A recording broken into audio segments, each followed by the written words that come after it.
Bismillahirrahmanirrahim. Assalamualaikum warahmatullahi wabarakatuh. Perkenalkan, nama saya Wiryadi Putra Pratama, NIM 2003 01 50 10 40 dari kelas PJKRD. Di sini saya akan membahas tentang kesehatan kulit dan kelamin. Yang pertama yaitu penyakit infeksi merupakan salah satu cabang dari penyakit yang dipelajari pada bidang ilmu kesehatan kulit dan kelamin.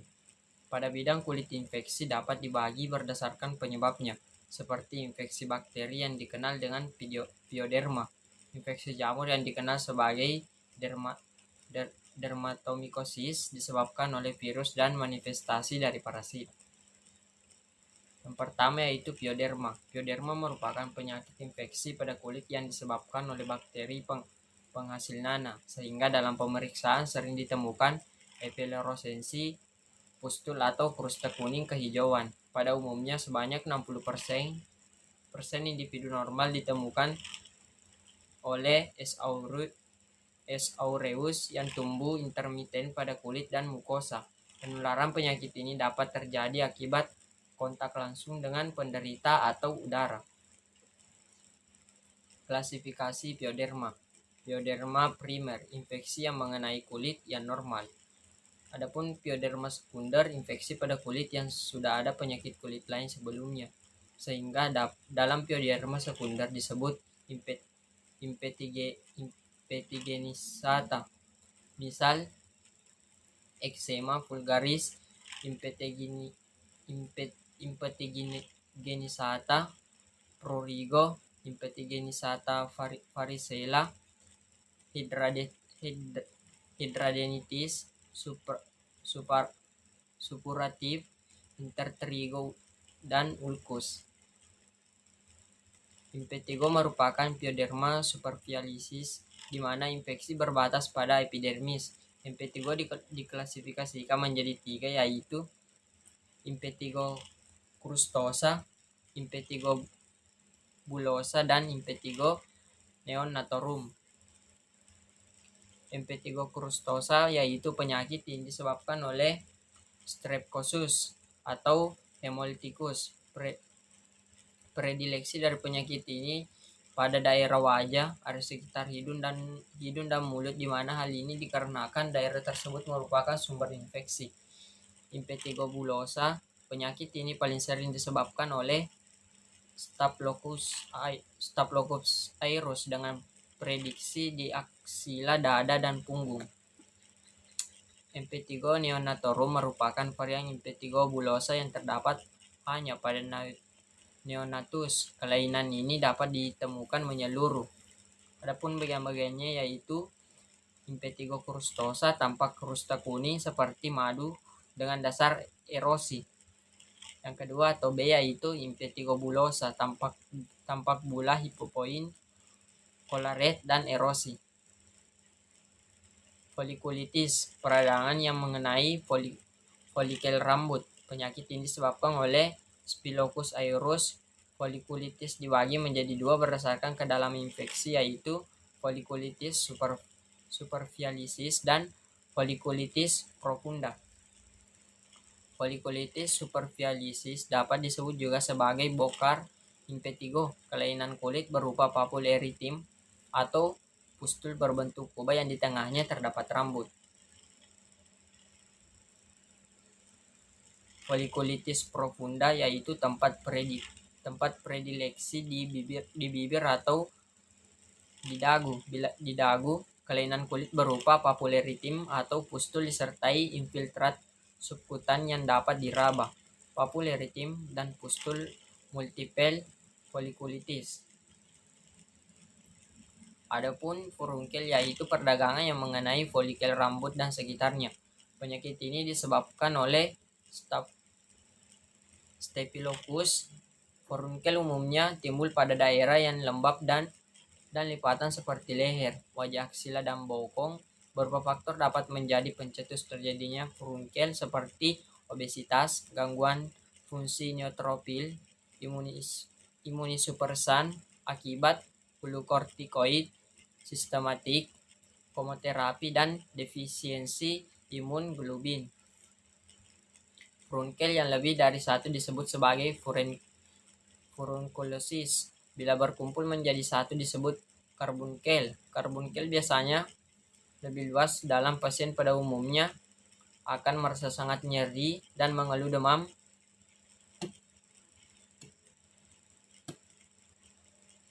dan malaise, sering meninggalkan bekas luka. Adapun bagian yang pertama yaitu nodularity multiple tersebar diskrit furunculosis. Yang kedua yaitu furunkul yang berkonfluens karbunkel. Ektima merupakan ulkus superficial yang tertutup krusta yang lekat di atasnya disebabkan oleh streptococcus. Pada umumnya mengenai usia anak-anak dengan predileksi tempat yang mudah terkena trauma seperti tungkai dan bokong. Kelainan kulit awalnya berupa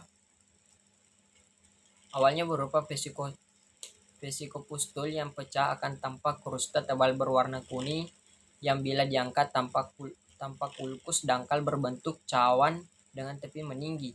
Ektima pada ekstremitas di bawah merupakan penyakit infeksi akut yang disebabkan oleh Streptococcus. Pada umumnya didahului oleh gejala konstitusi seperti demam, malaise, dan didahului oleh trauma. Epidermis dan dermis merupakan lapisan kulit yang diserang. Selulitis disebabkan oleh Streptococcus memiliki gejala konstitusi, predileksi, dan hasil pemeriksaan laboratorium yang sama dengan erysipelas. Yang membedakan adalah gejala klinis eritem dengan infiltrat yang difusi mencapai lapisan subkutan dan teraba keras saat dilpapasi. Batas difus terjadi karena infeksi yang terjadi sudah lebih ke dalam dermis. Flugonsulitis yang mengalami supurasi, seperti gambar pada bagian A dan B, yang terkena pada muka dan betis. Struktur dan komponen kulit dan jaringan lunak, infeksi superficial dan infeksi yang lebih dalam. Abses multiple kelenjar keringat, infeksi pada kelenjar keringat yang disebabkan oleh Staphylococcus aureus. Kelainan kulit yang tampak berupa nodus eritomatosa multiple yang tidak nyeri, berbentuk kubah yang dapat pecah. Predileksi pada tempat dengan banyak keringat umumnya ditemukan pada anak-anak. Faktor predisposisi berupa daya tahan yang menurun dan banyak berkeringat. Hidradenitis, infeksi kelenjar apkorin yang disebabkan oleh Staphylococcus aureus umumnya mengenai anak dengan usia akil balik hingga dewasa muda. Sering didahului oleh trauma mikrotrauma seperti pemakaian deodoran atau mencukur rambut aksila. Gejala penyakit dapat disertai demam dan malaise. Kelainan kulit yang tampak berupa nodus yang disertai kelima tanda radang akut. Yang kedua yaitu dermatomikosis. Dermatomikosis merupakan infeksi jamur pada kulit. Kelompok jamur ini dibagi menjadi dua kelompok yaitu mikosis superficialis dan mikosis profunda. Mikosis superficial merupakan infeksi yang mengenai jaringan mati pada kulit, kuku, dan rambut. Sedangkan mikosis profunda adalah jamur yang dapat menginfeksi lebih dalam dari kulit. Tinea corporis merupakan dermatofita yang mengenai kulit gelap rosa kecuali telapak tangan, telapak kaki, dan selangkangan. Adapun penjelasan dari tinea pedis dibagi menjadi tiga bentuk yaitu interdigitalis merupakan jenis tinea pedis yang paling sering ditemukan dengan gambaran klinis bercak kemerahan, bersisik, dan maserasi pada jari-jari kaki. Adapun moccasin foot atau papuloskomosa hyperactorik tipe moccasin foot merupakan tinea dengan gambaran klinis telapak kaki bagian medial dan lateral yang bersisik dengan derajat eritema bervariasi. Adapun yang ketiga yaitu subakut. Tipe ini biasanya disebabkan oleh strain zoophilic yaitu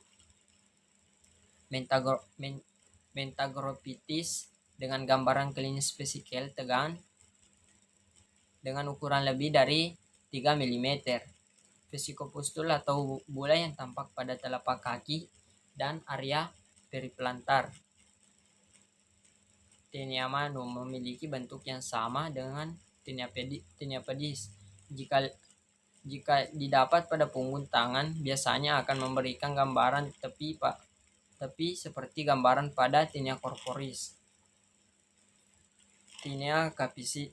Tinea capistis dibagi menjadi 3 bentuk, yaitu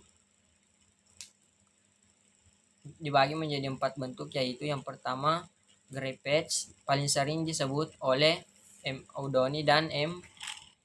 Frugarium. Gejala klinis berupa papul melebar disertai bercak bersisi. Yang kedua yaitu black dot, sering disebabkan oleh tonsurans. Black dot memiliki gejala klinis tampak bintik hitam di kepala akibat rambut yang patah tepat di muara. Yang ketiga yaitu kerion. Kerion ini sering disebabkan oleh gejala klinis seperti gatal, nyeri, dapat disertai dengan demam. Papus sering memiliki mangkuk merah kekuningan yang berkembang menjadi kuning kecoklatan atau skutula, di mana saat krusta diangkat dasarnya cekung dan mengeluarkan bau seperti tikus atau musiodor. Tinea unguium. Tinea unguium dibagi menjadi 3 tipe, yaitu subungual distal merupakan onychomycosis yang paling sering terjadi dimulai dari invasi ke stratum corneum dari hyponychium dan badan kuku distal. Yang kedua yaitu white superficial, langsung dari bagian dorsal lempeng kuku dengan gambaran klinis bercak putih hingga kuning kusam disertai bercak pada permukaan kuku jari. Yang ketiga yaitu subungual proximal, merupakan infeksi dari rubrum dan trichopiton mengenai gambaran klinis bercak putih hingga krem pada bagian proksimal lempeng kuku yang semakin lama dapat semakin meluas hingga ke seluruh bagian kuku. Non-dermatofitosis. Pityriasis versicolous. Pityriasis versicolous merupakan infeksi superficial yang umum ditemukan pada remaja dan dewasa dengan gejala klinis berupa bercak warna putih atau kehitaman, dapat disertai rasa gatal ataupun tidak. Penyakit ini umumnya ditemukan pada leher, dada, punggung, lengan atas, atau jarang ditemukan pada scalp dan perut. Tinea nigra palmaris, penyakit yang disebabkan oleh Cladosporium. Pada pemeriksaan fisik akan tampak makula tengguli hitam yang terkadang bersisik disertai hiperdoresis. Pedra memiliki gejala klinis berupa nodul pada sepanjang rambut. Dari pemeriksaan KOH akan tampak anyaman hifa mengelilingi rambut sebagai selubung. Kandiasis disebabkan oleh Candida yang sebenarnya merupakan organisme komensial pada kulit manusia.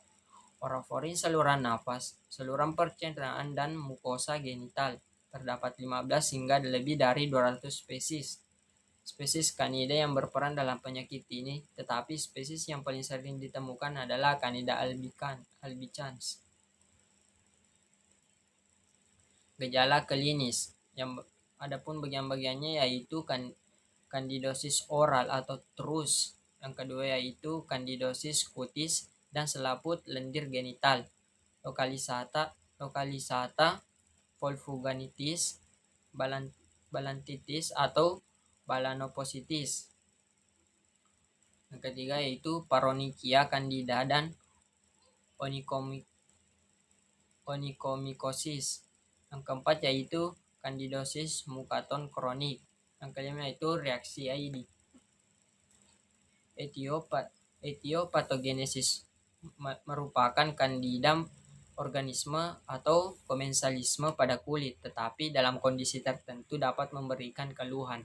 Faktor predisposisi, faktor resiko yang dapat mempengaruhi infeksi kandida adalah usia, diabetes mellitus, obesitum, kehamilan, HIV atau AIDS, penggunaan antibiotik spektrum luas, penggunaan steroid atau obat-obatan yang bersifat imunosupresif.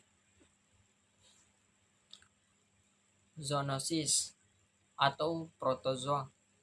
Ambusiasis kutis disebabkan oleh Entamuba histolysia, dapat ditularkan melalui hubungan seksual, disenteri, abses hati, dan dari usus ke kulit.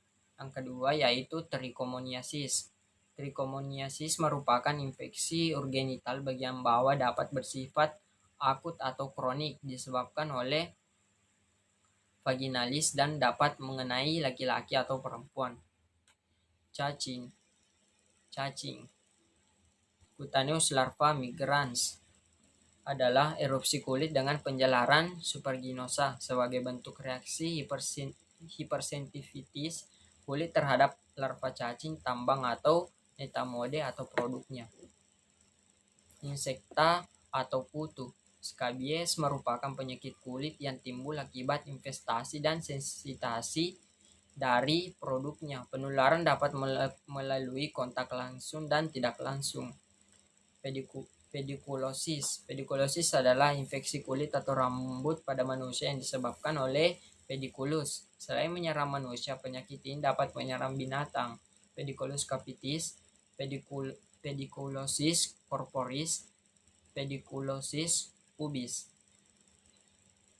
Infeksi pada kulit dan mukosa. Tipe-tipe virus yang sering menginfeksi kulit dan mukosa yaitu poxvirus atau molluscum contagiosum variola, Human papilloma atau condyloma, acuminatum verruca vulgaris, infectious variella zoster virus. Herpes zoster disebabkan oleh virus varicella zoster. Mengikuti infeksi primer, virus ini akan terdiam dalam ganglion sensoris saraf spinalis, cranialis atau otonom selama tahunan. Saat imunitas seluler dan titer antibodi spesifik terhadap virus ini menurun sehingga tidak lagi mampu mencegah infeksi virus, maka akan terjadi reaktivasi yang menimbulkan ruam kulit yang terlokalisasi pada satu dermatom. Varicella. Penyakit ini disebabkan oleh virus varicella zoster. Umumnya mengenai anak-anak, diawali dengan gejala prodromal sehingga 2-3 hari seperti sakit kepala, malaise, nyeri tulang, anoroksia, dan demam. Kemudian tampak bercak yang menyebar dari wajah ke daerah kepala, kemudian badan hingga ke ekstremitas. Herpes simplex merupakan infeksi menular seksual yang dapat disebabkan oleh virus 1 atau HSV1 atau herpes simplex virus 2 yang merupakan virus DNA. Pada umumnya akan bermanifestasi pada daerah sekitar mulut dan pada daerah genital, tetapi keduanya dapat menginfeksi oral atau genital. Verruca vulgaris. Verruca vulgaris disebabkan oleh human virus papilloma atau HPV, terutama tipe 2, tetapi dapat juga tipe 1 dan 4. Pada umumnya, lesi tidak menimbulkan gejala subjektif tetapi terus bertambah besar, menebal, membentuk keratotik dengan memberikan rasa nyeri apabila terletak pada lokasi yang terkena tekanan atau bila meregang dan berdarah. Condyloma acuminata. Condyloma acuminata adalah papul yang berbentuk dengan permukaan verrucosa yang disebabkan oleh human papilloma virus. Sebagai kutil kelamin dan umumnya menyerupai kembang kol. Baik, sekian dari hasil persentase saya. Lebih dan kurangnya mohon dimaafkan. Billahi taufiq wal hidayah. Wassalamualaikum warahmatullahi wabarakatuh.